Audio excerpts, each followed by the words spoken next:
اگر ہم واقعتاً ایسے کہہ رہے ہیں کہ ہمیں احساس ہو کہ ہم اللہ کے حضور میں حاضر ہیں اور عرض کر سجدہ کریں تو حدیث میں آتا ہے کہ ایسے محسوس ہو کہ گویا کہ میں نے اپنا سر اللہ کے قدموں میں رکھ دیا ہے۔ اب جو گفتگو ہو رہی ہے کہ ہم کلامی ہیں، الصلاۃ معراج المومنین، اہل ایمان کے حق میں یہ نماز جو ہے یہ معراج کے دن، لیکن یہ نماز کیسے نصیب ہو اگر روح سوئی ہوئی ہے، دبی ہوئی ہے، پسی ہوئی ہے، مزمحل ہے یا مردہ ہے؟ یہ نماز کیسے آتی ہے؟ چاہے آپ پانچوں وقت کی نماز پڑھ رہے ہو، چاہے آپ نے ہیبٹ بنا لیا ہو نماز کو، چاہے کچھ بھی ہو گیا ہو، لیکن یہ کہ جب تک وہ روح بیدار نہ ہو، جب تک ہم کلامی نہ، افلاک سے آتا ہے نالوں کا جواب آخر، اٹھتے ہیں حجاب آخر، کرتے ہیں خطاب آخر، جب تک یہ نہ ہو، جیسے کہ میں ایک حدیث قدسی انشاءاللہ آج سناؤں گا سورہ فاتحہ کی، کہ اللہ تعالیٰ کے سامنے جب کھڑا ہو کر انسان جب کہتا ہے انی وجہت وجہی للذی فطر السماوات والارض حنیفا، دائیں بائیں سے بالکل اپنا تعلق کاٹ کر میں نے اپنا رخ کر لیا ہے اس اللہ کی طرف جس نے آسمان اور زمین کو۔ اب یہ توجہ وجہت، اگر یہ میں چہرہ قومے کر دیا خانہ کعبہ کی طرف، اندر سے ہماری روح متوجہ نہیں ہوئی، وہ سوئی پڑی، اسے پتہ ہی کچھ نہیں کہ کیا ہو رہا، تو اس صورت میں وہ کیا ہے؟ ظاہری بات تو پوری ہو گئی، نماز کا ثواب ہو جائے گا، فرض کی ادائیگی کا ثواب مل جائے گا، لیکن وہ اصل نماز کا حاصل یہ ہے وہ بات کہ وَإِذَا سَأَلَكَ عِبَادِي عَنِّي فَإِنِّي، اے نبی جب میرے بندوں کی روحیں بیدار توانا ہو جائیں، حیات تازہ سے وہ ہم کنار ہو جائیں، اور پھر وہ میرے بارے میں پوچھیں، وہ میرا تقرب حاصل کرنا چاہتا ہوں، آپ سے پوچھے تو کہیے میں قریب ہوں، اجیب دعوت الداعی اذا دعان، یہ ہے وہ دعا،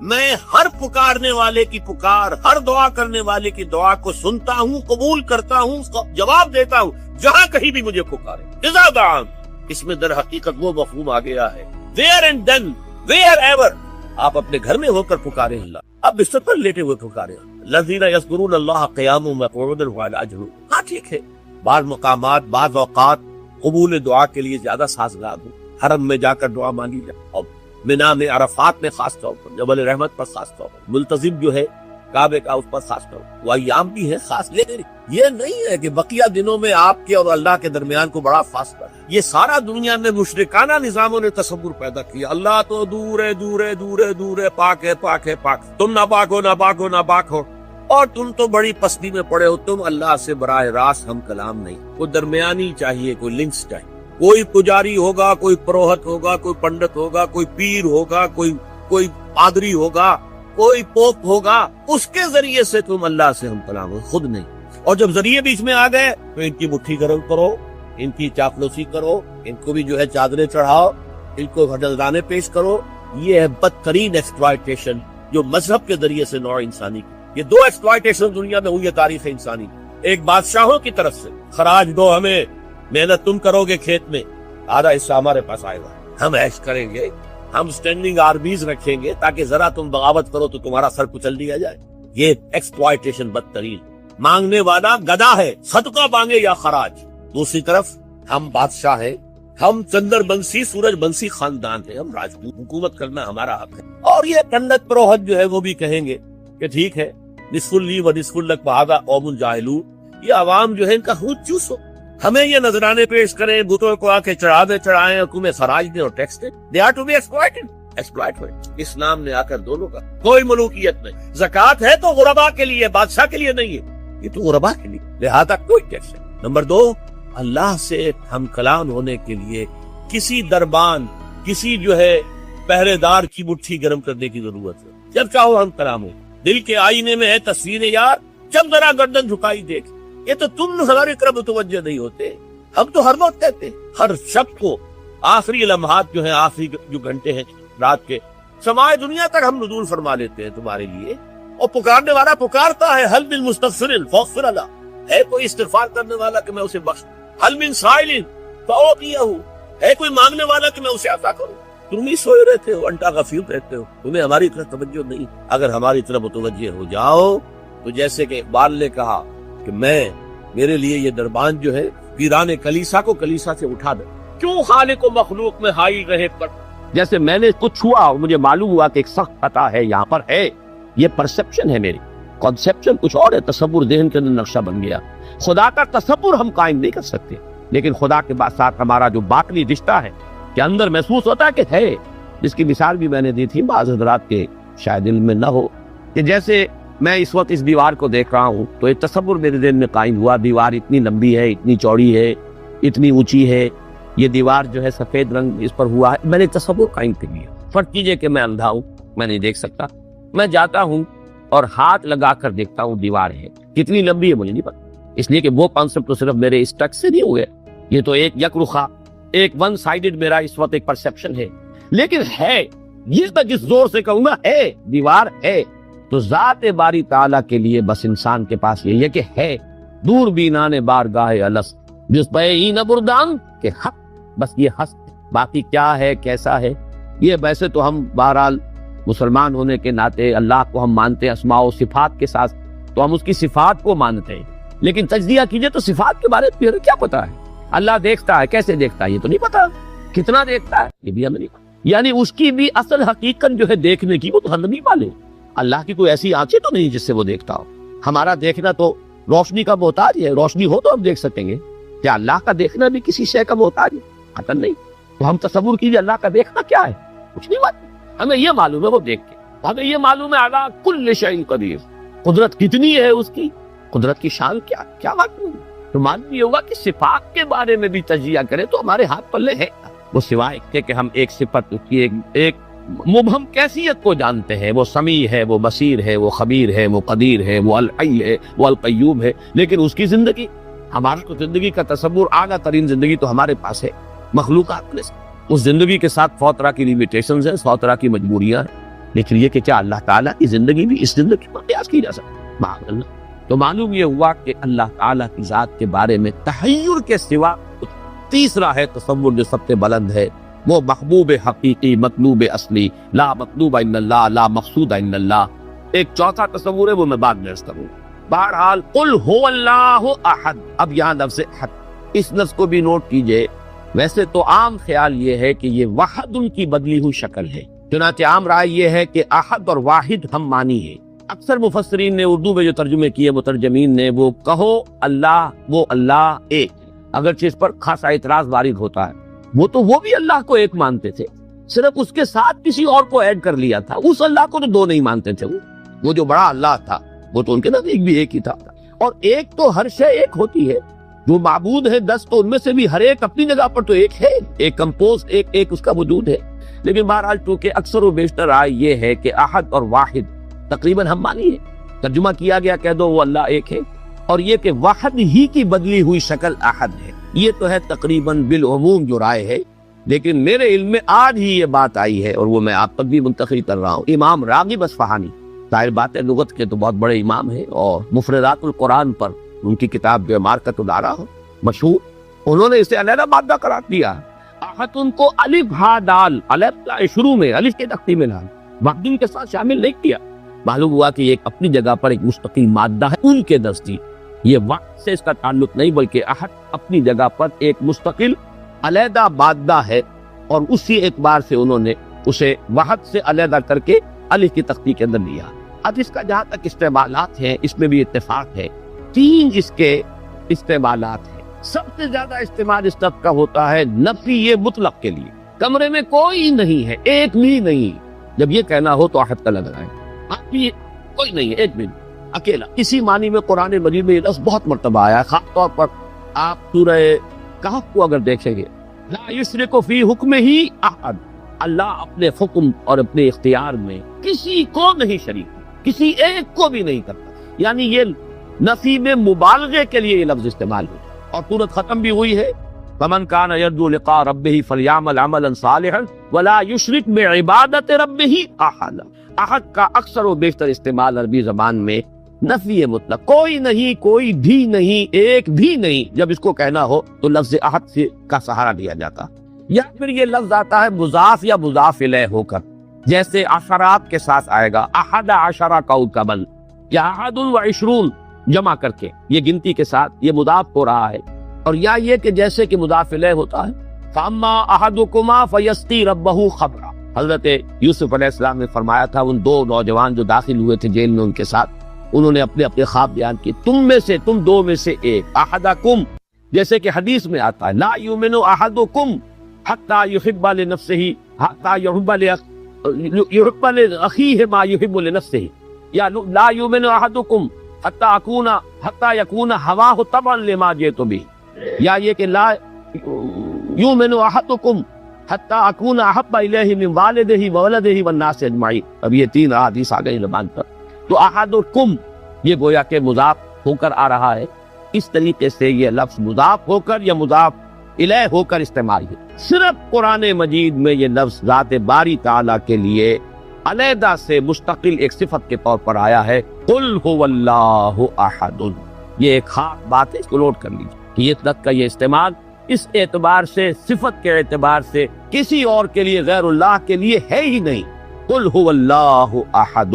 یہ اس یہاں پر آ رہا ایک مستقل صفت علیحدہ، لیکن یہ صرف اللہ۔ اب یہاں میں عرض کروں گا کہ میں اس کا ترجمہ جو میں نے آپ کو گنوائے ہیں مولانا فراہی نے کیا ہے بے ہما۔ قل هو اللہ احد اللہ الصمد، کہہ دو اللہ بے ہما ہے، اللہ با ہما ہے۔ اصلاحی صاحب ان کے شاگرد ہیں، انہوں نے ترجمہ کر دیا ہے بے ہما کا ترجمہ کہہ دو اللہ سب سے الگ ہے اور اللہ سب کے ساتھ ہے۔ صمد اللہ سب کے ساتھ ہے، با ہما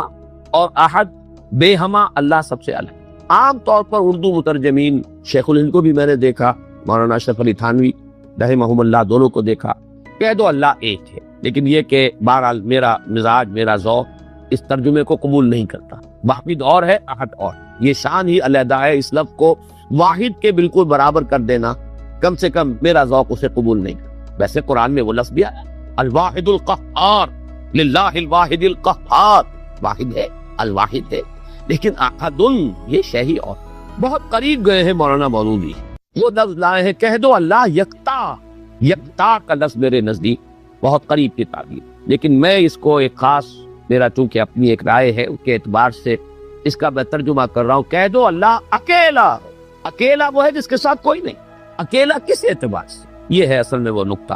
اللہ ایک تو اس اعتبار سے اکیلا ہے کہ وہ صرف ایک اکیلا واحد معبود ہے اور کوئی معبود اس کے ساتھ میں۔ سورہ کافرون کے ساتھ جب آپ جوڑیں گے تو یہ تصور نمایاں ہو کر سامنے آئے، میرا اللہ وہ اللہ ہے جو اکیلا ہے، اس کے ساتھ کوئی اور الہ نہیں، لا الہ الا اللہ، اللہ کے سوا کوئی معبود نہیں۔ یہ در حقیقت مفہوم بنا قل هو اللہ احد۔ بات وہی ہے جو لا الہ الا اللہ میں کہی گئی ہے، لیکن یہ کہ یہاں پہ اسلوب بدل گیا، قل هو اللہ احد، وہ اکیلا، کوئی اس کے ساتھ نہیں۔ لیکن اسی کا ایک انتہائی بلند مقام ہے، مقام وہ خطرناک ہے، عام لوگوں کی ذہن سے ذرا بلند تر، اسی لیے عوام اس کے بارے میں مغالطوں میں مبتلا ہوتے ہیں۔ اور آج کل کا ہمارا ایک بہت بڑا طبقہ چونکہ زیر اثر ہے کچھ ایسے مفکرین کے کہ جن کا ذوق وہ نہیں تھا جو اس سطح کا ہو جو میں ابھی عرض کر رہا ہوں، لہذا وہ اسے شرک سے بھی تعبیر کر بیٹھتے ہیں، اور وہ ہے توحید وجودی۔ وہ اکیلا ہے، اکیلا ایمانی کہ وجود حقیقی صرف اس کا۔ یہ توحید وجودی جس کو میں تفصیل سے بیان کر چکا ہوں سورہ حدید میں، هو الاول والآخر والظاہر والباطن، وہی پہلا، وہی آخر، وہی ظاہر، وہی باطن، وہی وہ اور کوئی ہے نہیں۔ جو نظر آ رہے ہیں حقیقت میں نہیں ہے۔ کل ما فی الکون وہم او خیال اور عکوس فی المرایا او ظلال، کل جو کچھ نظر آتا ہے موجودات میں یہ وہم ہے یا خیال ہے، یا جیسے شیشے میں عکس نظر آتا ہے، آپ ادھر کھڑے ہیں ادھر بھی نظر آ رہے ہیں، وہاں تو کوئی نہیں ہے، ادھر ہی ادھر ہے جو ہے، وہ جو کوئی نہیں ہے وہاں نظر تو آ رہا ہے۔ اور عکوس فی المرایا او ظلال، یا سایہ ہے، درخت کی شاخ اوپر ہے، سایہ نیچے پڑ رہا ہے، سایہ کا کوئی وجود لیکن نظر تو آ رہا ہے، جس کو کہ حضرت مجدد الفسانی نے فرمایا یہی اثر خدا بندیس کہ معدوم را موجود می نمائند۔ یہ معدوم ہے کائنات، حقیقت میں موجود نہیں ہے، لیکن اس کو اللہ تعالیٰ نے موجود کر کے دکھا دیا ہے، نظر آ یا جیسے وہ آج سی دائرے کی مثال میں نے دی ہے بارہا، یہ حضرت مجدد کی دی ہوئی مثال ہے کہ اگر آپ ایک قندیل لے لیں، لکڑی ہے ایک لمبی، اس کے ایک سرے کے اوپر آپ نے کپڑا باندھا، تیل ڈال دیا، مٹی کا آگ لگا دی، یہ شعلہ جوالا ہے، اب اس لکڑی کو تیزی کے ساتھ دائرے میں حرکت دیجئے، دیکھنے والوں کو آتشی دائرہ نظر آئے گا، جبکہ آتشی دائرے کا کوئی وجود نہیں ہے۔ وجود آپ کو معلوم ہے صرف اس ایک نقطے کا ہے، وہ ایک شعلہ جوالا ہے حقیقی۔ یہ دائرہ جو نظر آ رہا ہے، ہر چند کہے کہ ہے، نہیں ہے، اس کا وجود کوئی نہیں، نظر تو آ رہا۔ تو اپیئرنس اینڈ ریئلٹی یہ بڑی مارکت الآرا کتاب ہے فلسفے کی۔ یہ در حقیقت جو کچھ نظر آ رہا ہے یہ ایک سراب ہے، حقیقت یہ نہیں ہے۔ حقیقی وجود صرف نہ، اس کو میں یعنی وجود کے اعتبار سے توحید وجودی، یعنی میں نے جو ابھی گنوایا تھا لا معبود الا اللہ، لا مطلوب الا اللہ، لا مقصود الا اللہ، لا محبوب الا اللہ، لا موجود الا اللہ۔ یہ وہ توحید وجودی ہے۔ شاہ ولی اللہ دہلوی رحمت اللہ علیہ فرماتے ہیں کہ یہ ہے توحید کی بلند ترین منزل، اور یہاں آ کر وحدت الوجود اور وحدت الشہود ایک ہو جاتے ہیں، ان میں کوئی فرق نہیں۔ ثابت پر چونکہ میری یہ رائے ہے، لیکن یہ فلسفے کا مسئلہ ہے، میں اس کو بیان نہیں کرنا چاہتا۔ قرآن مجید میں یہ مسئلہ یا پورا حدیث کی اس آیت میں آیا، قرآن سے باہر سے بات نہیں کر رہا ہوں، لیکن یہ کہ ہر شخص کے ذوق کی چیز نہیں ہے، ہر شخص کا یہ نہ مزاج ہے، نہ ذوق ہے، نہ اس میں استعداد ہے، نہ صلاحیت ہے کہ ان مسائل پر غور کرے۔ تو میں یہ نہیں چاہتا کہ لازماً آپ میری اس رائے سے اتفاق کریں، لیکن یہ میں ضرور چاہتا ہوں کہ اگر سوء ظن ہے آپ کے دل میں کہ جو لوگ اس بات کو مانتے ہیں وہ مشرک ہو گئے، اس کو ذہن سے نکال دیجیے، اس لیے کہ پھر ناوک نے تیرے سید نہ چھوڑا زمانے میں، شاہ ولی اللہ بھی مشرک ہوں گے، حضرت مجدد بھی مشرک ہوں گے، ماتی یہ رومی وومی یہ تو ہے، ان کی تو خیر حیثیت ہی کیا ہے بیچاروں کی، وہ تو سب کے سب مہا مشرک شمار ہو جائیں گے، کوئی نہیں بچے گا پھر جو بھی ہمارے اکابر ہیں۔ ہاں محمد ابن عبد الوہاب بچ جائیں گے، ابن تیمیہ بچ جائیں گے رحمہم اللہ، باقی یہ کہ ان کے سوا بچنے والا اور کوئی نہیں ہے۔ تو یہ توحید وجودی یا وحدت الوجود یا وحدت الشہود میرے نزدیک قل هو اللہ احد، کہہ دو وہ اللہ ہے اکیلا تنہا۔ مجھے وہ بار بار جب میں سوچ رہا تھا تیس جنگل میں اکیلا ہے مجھے جانے دو، خوب گزرے گی جو مل بیٹھیں گے دیوانے دو، اللہ اکیلا ہے۔ اور واقعہ یہ ہے، یہ تصور جو ہے اگرچہ بہت بلند ہے، لیکن کبھی اگر اس کے کہیں کناروں تک بھی رسائی ہو جائے انسان کی، تو اس کی جو ایک وسعت پیدا ہوتی ہے اس کے ذہن میں، اس کا مینٹل ہورائزن وہ جو قدر وسیع ہو جائے گا، اس کا تصور وہ شخص نہیں کر سکتا کہ جس کا کوئی بھی اس کے حاشیہ خیال میں یہ بات نہ آ سکے۔ لیکن اس کا یہ مفہوم اگر نکال لیا جائے، عام لوگوں نے یہ سمجھا اس کا مطلب ہر شے خدا ہے، اگر کوئی شے موجود نہیں جبکہ تجھ بھی نہیں کوئی موجود، پھر یہ ہنگامہ ہے خدا کیا ہے؟ کچھ نہیں ہے، نہیں ہے۔ یہ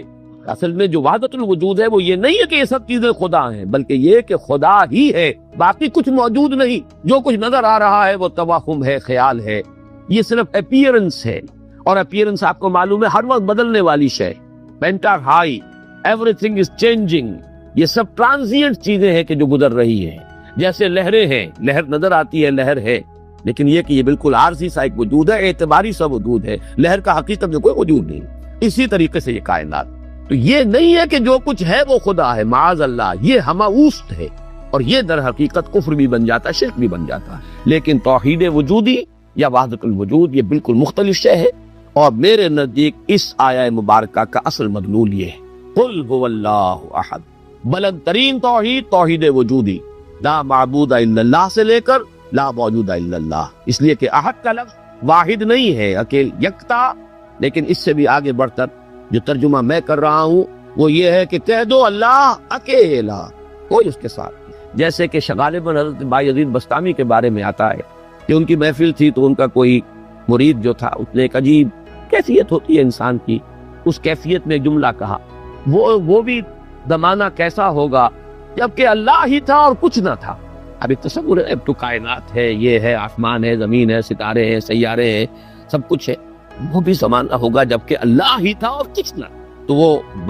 بایزید بستانی ہے جو دوسرے بزرگ کوئی ہو سکتے ہیں، اگر مجھے نام کا اس وقت مغالطہ ہو رہا ہو، انہوں نے اسی کیف کے عالم میں جواب دیا، الان کما کان، میرے عزیز اب بھی ایسا ہی ہے، اللہ ہی ہے اور کچھ نہیں ہے، جیسے پہلے تھا جس کا تم تصور کر رہے ہو اب بھی حقیقت میں ہو۔ اس کو میں ذرا اور آسان کر دوں تاکہ جو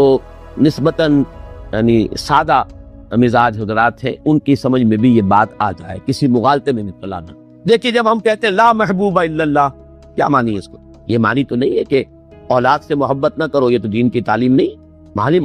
معنی کیا؟ ساری محبتوں سے بالا تر محبوب حقیقی صرف اللہ ہو جائے۔ لا محبوب الا اللہ کا مطلب یہ ہے، یہ نہیں کہ آپ کاٹ دیجیے محبت ہر ایک کی، اولاد سے محبت کرو، شوہر بیوی سے محبت کرے، بیوی شوہر سے محبت کرے، وطن سے محبت کرو، بلکہ اتنی خوشخبریاں ہیں، وجبت محبتی للمتحابین فیہ، میری محبت واجب ہو گئی ان کے لیے جو میرے لیے ایک دوسرے سے محبت کرے۔ تو ایک مسلمان سے محبت کرتا ہے، ایک مومن سے محبت کرتا ہے، ایک مجاہد دوسرے مجاہد سے محبت کرتا ہے، یہ محبت تو مطلوب ہے۔ لا محبوب الا اللہ کا مطلب یہ نہیں ہے کہ ساری محبتوں کی نفی۔ اسی طرح جب ہم کہتے ہیں لا موجود الا اللہ، اس کا مطلب یہ نہیں کہ تمام موجودات کی نفی ہو گئی، بلکہ یہ کہ وجود حقیقی صرف اللہ کا، یہ اعتباری وجود ہے جن کی کوئی حقیقت نہیں ہے، یہ دائمی وجود، مستقل وجود، وہ وجود جو از خود ہے، با خود ہے، خود بخود ہے، جسے کسی نے وجود نہیں عطا کیا، جس کا وجود ایسا نہیں ہے کہ کبھی شروع ہوا اور کبھی ختم ہو جائے، وہ وجود حقیقی صرف اللہ۔ اب اس میں تو کوئی اشکال نہیں رہے، اس معنی میں اگر کہا جائے لا موجود الا اللہ تو ہر شک ہے۔ اس کی ایک اور مثال میں آپ کو دے، دعا استخارہ میں حضور فرماتے ہیں فَإِنَّكَ تَعْلَمُ وَلَا أَعْلَمُ وَتَقْدِرُ وَلَا أَقْدِرُ، اے اللہ میں تجھی سے استخارہ کر رہا ہوں، انی استخیرک بعلمک واستقدرک بقدرتک واسألک من فضلک العظیم فإنک تقدر ولا اقدر وتعلم ولا اعلم، تو جانتا ہے میں نہیں جانتا، تو قدرت رکھتا ہے مجھے کوئی قدرت حاصل نہیں، تو کیا کوئی قدرت حاصل نہیں تھی؟ کیا کچھ علم حاصل نہیں تھا؟ یہ بمقابلہ علم خداوندی، بمقابلہ قدرت خداوندی کل موجودات کی قدرت اور ان کی نفی مطلق ہو جائے، کوئی علم نہیں۔ یہی بات یہاں کہہ دیجیے، کوئی وجود نہیں ہے، وجود حقیقی صرف۔ بہرحال یہ تمام تصورات ان کی تعبیرات ہیں، تعبیرات میں ذرا سخت سے سخت تر مقامات بھی آ جاتے ہیں، مشکل سے مشکل تر مقامات بھی آ جاتے ہیں، میں اس کی تفصیل میں اس وقت نہیں جا رہا، لیکن میرے نزدیک اس سورہ مبارکہ کی پہلی آیت اس عظیم ترین سطح پر توحید کو بیان کر رہی ہے، اور یہ جیسا کہ میں نے عرض کیا تھا جب تک یہ بات سامنے نہ آئے، چار اعتبارات سے کس طریقے سے توحید کے بیان کو اس صورت نے سمو لیا اپنے اندر اور جمع کر لیا ہے، تبھی اس کی وہ عظمت ہے کہ ثلث قرآن کے مساوی یہ صورت، تبھی اس سے صحابہ کی وہ محبت کا راز جو ہے وہ کھلتا ہے کہ کیوں ایسے ہی نہیں ہے۔ قل هو اللہ احد، کہہ دو وہ اللہ ہے، میرا معبود جسے میں پوچھتا ہوں وہ اللہ ہے، لیکن وہ اللہ نہیں جسے تم پکار رہے، وہ اللہ جو اکیلا تنہا، اللہ الصمد، جیسا کہ میں عرض کر چکا ہوں صمد کا لفظ قرآن مجید میں ایک ہی مرتبہ ہے، اور اس کے مفہوم کو بھی دو معنی سے بیان کیا گیا ہے۔ ایک تو چونکہ ایک مرفوع روایت بھی امام راضی لے کر آئے ہیں، روئے عن ابن عباس رضی اللہ تعالی عنہما، کہ حضور سے پوچھا گیا اللہ کا صمد ہونا کیا معنی ہے اس کے، تو آپ نے فرمایا هو السید الذی یصمد الیہ فی الحوائج، اصل میں یہ صمد جو ہے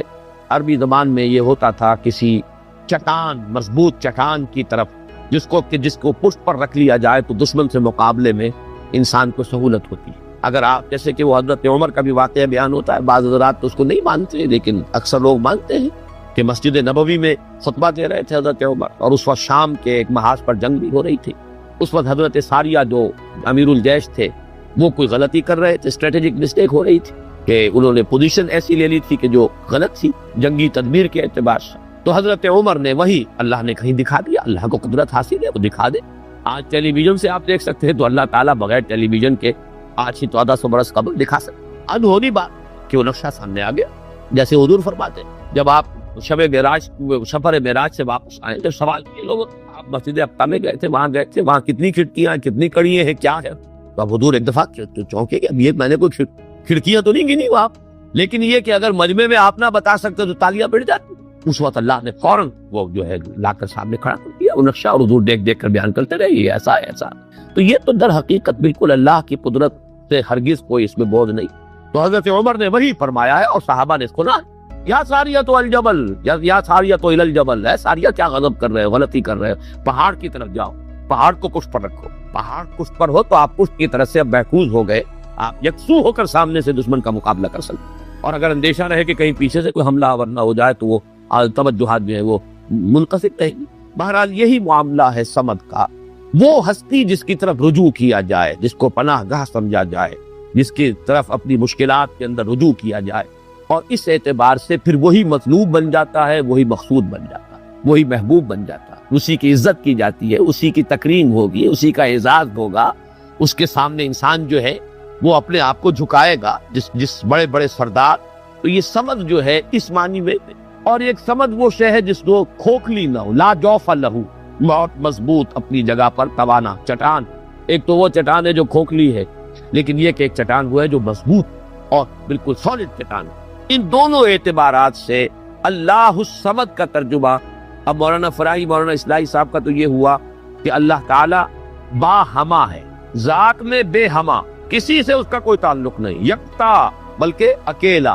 لیکن یہ نہیں ہے کہ مخلوق سے منقطع ہے، مر گئے ہم انہیں خبر نہ ہوئی، یا یہ ہے کہ مخلوق کی دعائیں نہ سنتا ہو، مخلوق کی حاجت روائی نہ کرتا ہو، نہیں، سب کا ملجا وہی ہے، سب کا ماوا وہی ہے، سب کے لیے پناہ گاہ وہی ہے، سب کی حاجت روائی کرنے والا وہی ہے، تو وہ اللہ صمد ہے۔ یہ دو احد اور صمد جو ہے اس نے جڑ کر اصل میں اسی طریقے سے ایک تصور کو مکمل کیا ہے جیسا کہ آیت الکرسی میں اللہ لا الہ الا ہو الحی القیوم، الحی اور القیوم، الحی از خود زندہ، زندہ جاوید، اور قیوم باقی پوری کائنات کو تھامے ہوئے سنبھالے ہوئے، پوری موجودات کا یہ سارا سلسلہ یہ محتاج ہے اللہ کا۔ اس کی میں نے پہلے بیان کی ہے، بہترین تمثیل وہ ہے جو مولانا مناظر حسن گیلانی رحمۃ اللہ علیہ نے دی ہے، ربط الحادث بالقدیم کی مثال۔ اللہ کی ذات اور اس کائنات کے درمیان ربط اور تعلق کیا ہے؟ انہوں نے مثال دی ہے کہ آپ اپنے ذہن میں نقشہ قائم کیجئے،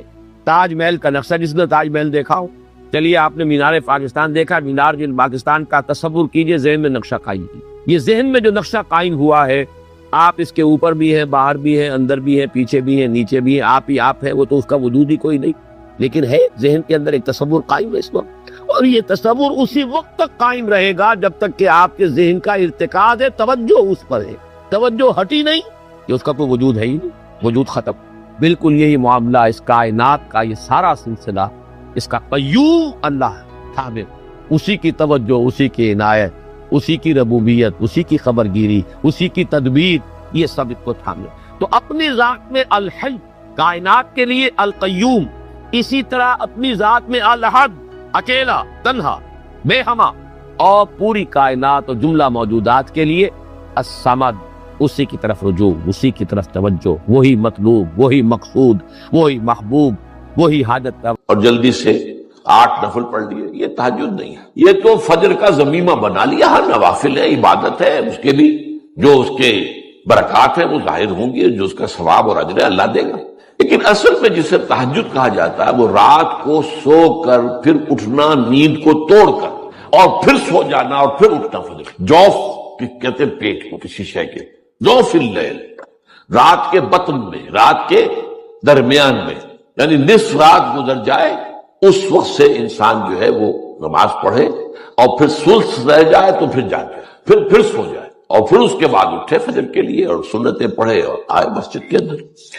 تو یہاں آپ نے فرمایا وَصَلَاةُ الرَّجُلِ فِي جَوْفِ اللَّيْلِ، اور اپنے اس قول کے لیے حضور نے آیتیں تلاوت فرمائی، وہی دو آیتیں۔ یہاں یہ سورہ سجدہ کی آیت نمبر 16 اور 17 ہیں۔ تَتَجَافَىٰ جُنُوبُهُمْ عَنِ الْمَضَاجِعِ، اللہ تعالیٰ اپنے خاص محبوب بندوں کی یہ صفات بیان کر رہا ہے کہ ان کے پہلو اپنے بستروں سے علیحدہ رہتے ہیں، رات کے وقت جاگتے، بستر پر لیٹیں گے تو سو جائیں گے۔ تتجافا جنوبهم عن المضاجع يدعون ربهم خوفا وطمعا، وہ اس وقت اپنے رب کو پکارتے ہیں، دعائیں کرتے ہیں، خوف کے ساتھ بھی، اس کے مواخذے کا خوف، اس کے عذاب کا خوف، اس کے باز پرس کا خوف، اس کی ناراضی کا خوف، جہنم کا خوف، وطمعا، اور طمع کس کی؟ اللہ راضی ہو، اللہ کے اجر و ثواب کی بھی طمع ہو، لیکن سب سے بڑی طمع کیا ہے؟ اللہ مجھ سے راضی ہو۔ اس لیے سب سے اونچا مقام یہی ہے، رضی اللہ عنہم ورضوا عنہ، اللہ ان سے راضی ہو گیا، ہوا اللہ سے راضی ہو گئے۔ یہ باہمی رضا ہے، بندہ اپنے رب سے راضی رہے، وہ رہے کہ تسلیم و رضا، جو بھی دنیا میں آ رہا ہے اس پر شکوہ، اللہ کا شکوہ زبان پر، جو بھی آ رہا ہے یہ میرے رب کی طرف سے، وہ میرا مولا ہے، آقا ہے، دوست ہے، میرا خیر خواہ ہے۔ اسے معلوم ہے کہ اس شر کے پیچھے کون سا خیر آ رہا ہے، مجھے کیا پتا، مجھے تو شر نظر آ رہا ہے، خیر تو نظر نہیں آ رہا۔ اس لیے فرمایا گیا کہ ہو سکتا ہے آسان تکرہوا شیئا وہو خیر لکم، وآسان تحبوا شیئا وہو شر لکم، واللہ یعلم وانتم لا تعلمون۔ ہو سکتا ہے تمہیں کوئی چیز بری لگے حالانکہ اسی میں تمہارا خیر ہے، عین ممکن ہے تمہیں کوئی چیز اچھی لگتی ہو حالانکہ اس میں تمہارے لیے شر ہے۔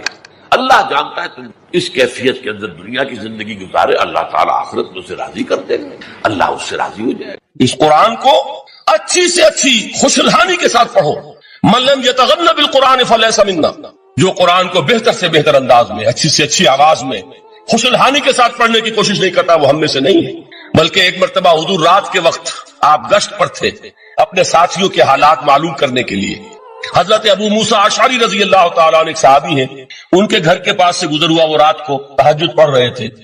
کھڑے ہوئے کیف کے عالم میں قرآن تلاوت کر رہے ہیں۔ حضور کو بہت پسند آئی ان کی قرات، کافی دیر تک وہاں کھڑے سنتے رہے۔ اب انہیں کیا پتا کون سن رہا ہے، بالکل اسی طرح سمجھ لیجئے ایک بات یاد آئی ہے، حضور فرماتے ہیں کہ جس طرح کان لگا کر اللہ قرآن کو سنتا ہے کسی چیز کو نہیں سنتا۔ ہمیں نظر نہیں آتا نا، ہمیں معلوم نہیں، ہم قرآن پڑھ رہے ہیں تو سننے والا کون ہے؟ سب سے زیادہ کان لگا کر خود اللہ۔ یہاں اس لیے مجھے یاد آیا کہ ابو موسیٰ اشعری کو کیا پتا تھا کہ کون سن رہا ہے؟ وہ اپنی کیفیت میں نماز میں تہجد میں قرآن کی تلاوت کر رہے تھے، اور ظاہر بات ہے ان کے گھر ایکڑوں میں بنے ہوئے نہیں تھے، ایک ایک کمرہ، ایک ایک کوئی حجرہ، ایسے ہی تو گھر تھے نا صحابہ کے، لہذا حضور پاس سے گزرے، آواز آئی، کافی دیر سنتے رہے۔ اس کے بعد آپ تشریف لے گئے، صبح فجر میں ملاقات ہوئی تو حضور نے تحسین کے انداز میں فرمایا، یا ابا موسیٰ انک قد اوتیت مزمارا من مزامیر آل داؤد، اے ابو موسیٰ تمہیں تو آل داؤد کے سازوں میں سے ایک ساز اللہ نے عطا فرما دیا ہے۔ جس طرح حضرت داؤد، لہن داؤدی مشہور ہے کہ جب وہ پچھلے پہر رات کو حمد کے ترانے الاپتے تھے، قرآن میں ہے کہ پرندے شامل ہو جاتے تھے ساتھ، اور پہاڑ وجد میں آتے تھے، پہاڑ بھی ان کے ساتھ شریک ہوتے تھے۔ تو جس طرح کا اللہ نے ان کو لہن عطا فرمایا تھا، حضور نے تحسین کے انداز میں فرمایا، ہے ابو موسیٰ اشعری اللہ نے تمہیں بھی آل داؤد کے سازوں میں سے ایک ساز عطا فرمایا۔ بہرحال قرآن مجید کا جو یہ میوزک ہے، قرآن کے الفاظ کا جو حسن ہے، جہاں تک حسن معنوی ہے وہ تو ہر لفظ میں ہے، لیکن یہ حسن ظاہری، حسن صوتی، حسن لفظی، یہ اپنے کلائمیکس پر آپ کو نظر آئے گا سورہ رحمان میں۔ لیکن قرآن میں یہ سورت اس اعتبار سے بھی ممتاز ہے، اس کی 4 آیات پر ذرا توجہ کریں گے، عجیب حقائق سامنے آئیں گے۔ جہاں یہ قرآن مجید کے حسن صوت اور حسن لفظی کی معراج ہے، وہیں اس کی پہلی 4 آیات میں 4 چوٹی کی چیزوں کا ذکر ہے، سب سے اونچی چیزیں۔ پہلی آیت کیا ہے؟ الرحمن،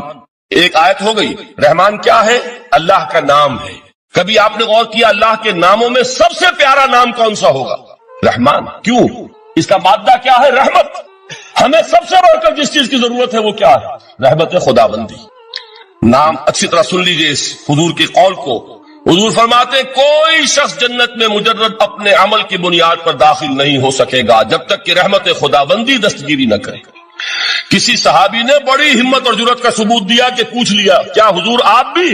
جب آپ نے فرمایا کوئی شخص داخل نہیں ہو سکتا جنت میں محض اپنے عمل کی بنیاد پر جب تک کہ رحمت خداوندی جو ہے وہ دستگیری نہ فرمائے۔ پوچھا گیا کیا آپ بھی؟ آپ نے فرمایا ہاں میں بھی۔ آپ انداز کیجئے کہ اگر محمد الرسول اللہ بھی رحمت خداوندی کے ضرورت مند ہوں تو تاب دیگرا چے رسد، ہماری تو سب سے بڑی ضرورت رحمت خداوندی۔ اب یہ رحمت جو ہے قرآن مجید میں اللہ تعالیٰ کی یہ شان 2 الفاظ کے ذریعے سے آتی ہے، رحیم اور رحمان، اور کوئی مادہ نہیں ہے جس سے 2 نام بنتے ہوں اللہ کے، لیکن یہ مادہ ہے واحد رحمت کا کہ جس سے رحمان بھی ہے رحیم بھی ہے۔ رحیم صفت مشبہ ہے، رحمت دائم ہو جائے گی، مستقل ہوگی تو رحیم کہیں گے، اور رحمان اس میں رحمت کی ہے وہ شان ہے کہ جیسے ٹھاٹھے مارتا ہوا سمندر ہو، ہیجان کی کیفیت، طوفانی کیفیت، رحمت خداوندی کا طوفانی جوش، وہ ہے رحمان۔ آپ تو رہتے اس علاقے میں ہیں، آپ کو معلوم ہے عرب اگر بھوکا مرا جا رہا ہو تو کیا کہے گا؟ انا جوعان۔ پیاسا مرا جا رہا ہو انا عطشان۔ بہت غضبناک ہوگا غضبان، غضبان آصفہ قرآن میں آیا ہے، بہت غضبناک۔ رحمان جس کی رحمت جو ہے جوش میں ہے، ٹھاٹھے مارتے ہوئے سمندر کے مانند۔ تو یہ اللہ تعالیٰ کے ناموں میں سب سے پیارا نام۔ اب آگے چلیے، الرحمن علم القرآن، رحمان نے قرآن سکھایا۔ رحمت خداوندی کا سب سے بڑا مظہر، رحمان کی رحمانیت کا سب سے بڑا مظہر قرآن ہے۔ ان میں جو منطقی ربط ہے اس کو سمجھتے جائیے۔ اچھا آپ یہ سوچئے، جو علم بھی انسان کو حاصل ہوا وہ کس نے دیا؟ اللہ نے۔ سائنس کا علم کس نے دیا؟ اللہ نے۔ علم آدم الاسماء کلھا، وہ علم الاسماء جو حضرت آدم کو دے دیا گیا تھا ازل میں، یہ اسی کا ظہور ہے، یہ اسی کی ایکسفولیشن ہے جو ہو رہی ہے اور ہوتی رہے گی ابھی۔ اور دوسرے علم ہے وہ کس نے دی؟ اللہ نے دی۔ لا یحیطون بشیء من علمہ الا بما شاء، مخلوق میں سے کوئی اللہ کے علم میں سے کسی شے کا احاطہ نہیں کر سکتا مگر وہ جتنا اللہ دینا چاہے۔ لیکن یہ کہ تمام علوم میں چوٹی کا علم قرآن، نوٹ کرتے جائیے، چوٹی کی چیزیں جمع کیجیے۔ اللہ کے ناموں میں چوٹی کا نام رحمان، اللہ نے جو کچھ انسان کو سکھایا اس میں چوٹی کا علم قرآن۔ خلق الانسان، انسان کو پیدا فرمایا۔ سوال یہ کہ حیوانات کو کس نے پیدا فرمایا؟ آسمان کس نے پیدا کیے؟ زمین کس نے پیدا کی؟ فرشتے کس نے پیدا کیے؟ کیا مطلب خلق الانسان؟ اس کی تمام مخلوقات میں اس کا کلائمیکس، اس کی تخلیق کی معراج، اس کے تخلیق کا نقطہ عروج انسان ہے۔ یہ ہے کہ جو مسجود ملائک بنا ہے۔ وَلَقَدْ كَرَّمْنَا بَنِي آدَمَ وَحَمَلْنَاهُمْ فِي الْبَرِّ وَالْبَحْرِ وَرَزَقْنَاهُمْ مِنَ الطَّيِّبَاتِ وَفَضَّلْنَاهُمْ عَلَى كَثِيرٍ مِّمَّنْ خَلَقْنَا تَفْضِيلًا۔ تو تخلیق میں سب سے اونچی تخلیق انسان کی، علموں میں سب سے اونچا علم قرآن کا، اللہ کے ناموں میں سب سے اونچا نام رحمان، کہ وہ ذات باری تعالیٰ سے جدا ہے، یہ بھی نہیں کہہ سکتے کہ اس کی ذات کا جزو لا ينفک ہے۔ کچھ اسی طرح کا تعلق ہے قرآن مجید کا ذات باری تعالیٰ کے ساتھ، لیکن یہ مسئلہ قرآن مجید میں خود بیان ہوا، اور سورہ حشر کی آیت میں تو یہ فرمایا گیا، اللہ تعالیٰ نے اپنے اس کلام کی عظمت کو یوں بیان کی، وہ عظمت کما ہیا، جیسے کہ وہ فی الواقع ہے، اور جس کا کہ گویا کہ پورا ادراک ہمارے لیے اپنی بہت سی محدودیتوں کی وجہ سے ممکن نہیں، لیکن ایک تمثیل کے پیرائے میں سمجھایا، لو انزلنا هذا القرآن على جبل لرأيته خاشعا متصدعا من خشية الله وتلك الامثال نضربها للناس لعلهم يتفكرون۔ اگر ہم نے اس قرآن کو کسی پہاڑ پر اتار دیا ہوتا تو تم دیکھتے کہ وہ دب جاتا اور پھٹ جاتا اللہ کے خوف سے۔ اور یہ مثالیں ہیں جو ہم لوگوں کے لیے بیان کرتے ہیں تاکہ وہ غور کریں، تدبر کریں، سمجھیں۔ ما لا یدرک کلہ لا یترک کلہ، اگرچہ بتمام و کمال عظمت قرآن کا فہم ان کے لیے ممکن نہیں ہے، لیکن کسی درجے میں تو کچھ انعکاس اس کا ہو جائے، کچھ اندازہ ہو جائے، انسان اپنی ذہنی سطح کے اعتبار سے اس کی مناسبت سے کسی درجے میں عظمت قرآن کا اندازہ کر لے، تو اللہ تعالیٰ کے ان الفاظ کو سامنے رکھے کہ لو انزلنا هذا القرآن على جبل لرأيته خاشعا متصدعا من خشية الله۔ اب اس آیت کو سمجھنے کے لیے سورہ اعراف کی آیت نمبر 143 کو سمجھنا ہوگا، اسی اصول کے تحت کہ القرآن یفسر بعضہ بعضا، قرآن کا ایک حصہ دوسرے حصے کی تشریح کرتا ہے۔ وہاں یہ واقعہ بیان ہوا ہے کہ حضرت موسیٰ علیہ السلام کو جب اللہ تعالیٰ نے کوہ طور پر طلب فرمایا 30 راتوں کے لیے، جس میں بعد میں 10 کا اضافہ کر کے وہ ایک 40 رات کا ایک کورس بنا، دن رات، اس موقع پر جو مخاطبہ الہی، مکالمہ الہی سے مشرف ہوئے حضرت موسیٰ علیہ السلام، تو ان کی آتش شوق بھڑک گئی اور انہوں نے بڑی جرأت کر کے یہ درخواست کر دی، رب ارنی انظر الیک، پروردگار مجھے اپنا دیدار بھی عطا کر، مجھے موقع عنایت فرما، میں تجھے دیکھ سکوں۔ یہ ان کی وہ آتش شوق کا مسئلہ، لیکن جواب کیا ملا؟ لن ترانی، تو مجھے ہرگز نہیں دیکھ سکتے، ولکن انظر الی الجبل فإن استقر مکانہ فسوف ترانی۔ لیکن ظاہر بات ہے کہ حضرت موسیٰ علیہ السلام کو بات سمجھانے کے لیے کچھ مشاہدہ بھی کرانا تھا۔ فرمایا تم مجھے نہیں دیکھ سکتے، البتہ اس سامنے کے پہاڑ پر نگاہ جماؤ، ہم اس پر اپنی ایک تجلی ڈالیں گے۔ یہ اگلی الفاظ کے اندر وضاحت ہے، میں یہاں پہلے سے بیان کر رہا ہوں سمجھانے کے لیے۔ اگر وہ پہاڑ ہماری اس تجلی کو، تجلی کسے کہتے ہیں؟ جلا، روشنی، تو اللہ تعالیٰ کی طرف سے کوئی خاص اس کے نور کا جب پرتو ہوتا ہے کسی شے پر، تو وہ اس کی تجلی ہے۔ ہم اپنی ایک تجلی اس پہاڑ پر ڈالیں گے، اگر وہ